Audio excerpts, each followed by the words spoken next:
ರಾಜ್ಯ ಸರ್ಕಾರದ ಮುಖ್ಯ ಕಾರ್ಯದರ್ಶಿ ವಿರುದ್ಧ ಎಂಎಲ್ಸಿ ರವಿಕುಮಾರ್ ಅವಹೇಳನಕಾರಿ ಹೇಳಿಕೆಯ ಕೇಸ್ಗೆ ಸಂಬಂಧಪಟ್ಟಂತೆ ಜುಲೈ 8ರ ತನಕ ಬಂಧನ ಮಾಡದಂತೆ ಹೈಕೋರ್ಟ್ ಸೂಚನೆ ಕೊಟ್ಟಿದೆ. ಜುಲೈ 8ರ ತನಕ ಬಂಧನ ಮಾಡಬೇಡಿ ಅಂತ ಹೇಳಿ ಕೋರ್ಟ್ ಸೂಚನೆ ಕೊಟ್ಟಿದೆ. ಅಲ್ಲಿಗೆ ಇನ್ನು 4 ದಿನಗಳ ಕಾಲ ಒಂದು ರಿಲೀಫ್ ಸಿಕ್ಕಿದೆ. ಹೇಳಿ ಕೇಳಿ ಇವತ್ತು ಶುಕ್ರವಾರ, ಶನಿವಾರ, ಭಾನುವಾರ, ಸೋಮವಾರ, ಮಂಗಳವಾರಕ್ಕೆ ಏನು ಅನ್ನೋದು ಕೋರ್ಟ್ ತೀರ್ಪು ಕೊಡುತ್ತೆ. ಸದ್ಯಕ್ಕೆ ಅಲ್ಲಿವರೆಗೂ ಬಂಧನ ಮಾಡಬೇಡಿ ಅಂತ ಹೇಳಿ ತನಿಖೆಗೆ ಸಹಕಾರ ನೀಡುವಂತೆ ರವಿಕುಮಾರ್ಗೂ ಕೋರ್ಟ್ ಸೂಚನೆ ಕೊಟ್ಟಿದೆ. ಎಫ್ಐಆರ್ ರದ್ದು ಕೋರಿ ಅರ್ಜಿ ಸಲ್ಲಿಸಿದ್ರು ಎಂಎಲ್ಸಿ ರವಿಕುಮಾರ್ ಪರವಾಗಿ ವಕೀಲ ಅರುಣ್ ಶಾ ವಾದವನ್ನು ಮಂಡಿಸಿದ್ರು. ನೋಡಿ, ಅವಹೇಳನಕಾರಿಯಾಗಿ ಒಬ್ಬ ರಾಜ್ಯದ ಮುಖ್ಯಮಂತ್ರಿಗಳಿಗೆ, ರಾಜ್ಯ ಸರ್ಕಾರದ ಮುಖ್ಯ ಕಾರ್ಯದರ್ಶಿಗೆ ಮಾತನಾಡಿದಂಥ ಮಹಾನ್ ಪುಣ್ಯಾತ್ಮ ಅಂತ ಹೇಳಿದರೆ ಅದು ರವಿಕುಮಾರ್ ವಿರುದ್ಧ ಎಫ್ಐಆರ್ ದಾಖಲಾಗಿತ್ತು. IAS ಅಸೋಸಿಯೇಷನ್ ಅವರ ವಿರುದ್ಧ ದೂರು ಸಲ್ಲಿಕೆ ಮಾಡಿತ್ತು. ಅದಾದ ನಂತರದಲ್ಲಿ ಅವರ ಪ್ರಕರಣವನ್ನು ಗಂಭೀರವಾಗಿ ತೆಗೆದುಕೊಳ್ಳಲಾಗಿತ್ತು. ಮೋಸ್ಟ್ಲಿ ಇವತ್ತು ಅಥವಾ ನಾಳೆಗೆ ಅರೆಸ್ಟ್ ಮಾಡಬೇಕು ರವಿಕುಮಾರ್ ಅವರನ್ನು ಅಂಥೇಳಿ ರೆಡಿ ಮಾಡಿಕೊಳ್ಳಲಾಗಿತ್ತು. ಆದರೆ ಅದನ್ನು ಪ್ರಶ್ನಿಸಿ ಹೈಕೋರ್ಟ್ಗೆ ರವಿಕುಮಾರ್ ಎಫ್ಐಆರ್ ರದ್ದು ಕೋರಿ ಮನವಿಯನ್ನು ಸಲ್ಲಿಕೆ ಮಾಡಿದರು. ಇವತ್ತು ಕೋರ್ಟ್ ಅಡ್ಮಿಟ್ ಮಾಡಿಕೊಂಡಿತ್ತು.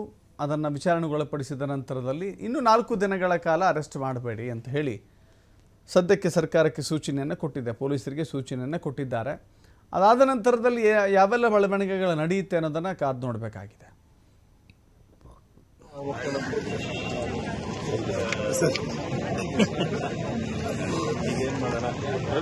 ಅವರು ರಾತ್ರಿ ರಾಜ್ಯ ಸರ್ಕಾರಕ್ಕೆ ಡೇ ಪೂರ್ತಿ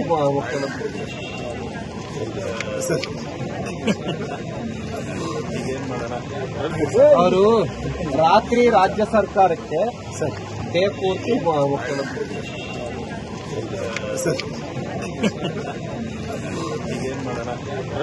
ಅವರು ರಾತ್ರಿ ರಾಜ್ಯ ಸರ್ಕಾರಕ್ಕೆ ಡೇ ಪೂರ್ತಿ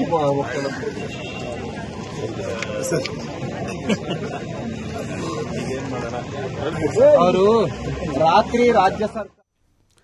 ಹಾಗಾದರೆ ಇಲ್ಲಿವರೆಗೂ ಕೂಡ ರವಿಕುಮಾರ್ ಅವರು ಜಾಮೀನು ಪಡೆದುಕೊಂಡಿಲ್ಲ. ಅದು ಜಾಮೀನು ರಹಿತ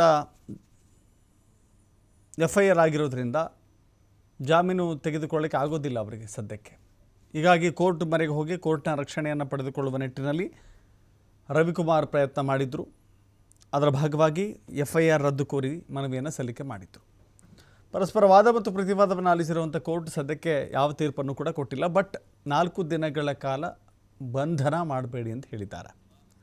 ಅದರ ಜೊತೆ ತನಿಖೆಗೆ ಸಂಪೂರ್ಣ ಸಹಕಾರವನ್ನು ಕೊಡಬೇಕು ಅಂತ ಹೇಳಿ ರವಿಕುಮಾರ್ಗೆ ಸೂಚನೆಯನ್ನು ಕೂಡ ಕೊಟ್ಟಿದ್ದಾರೆ.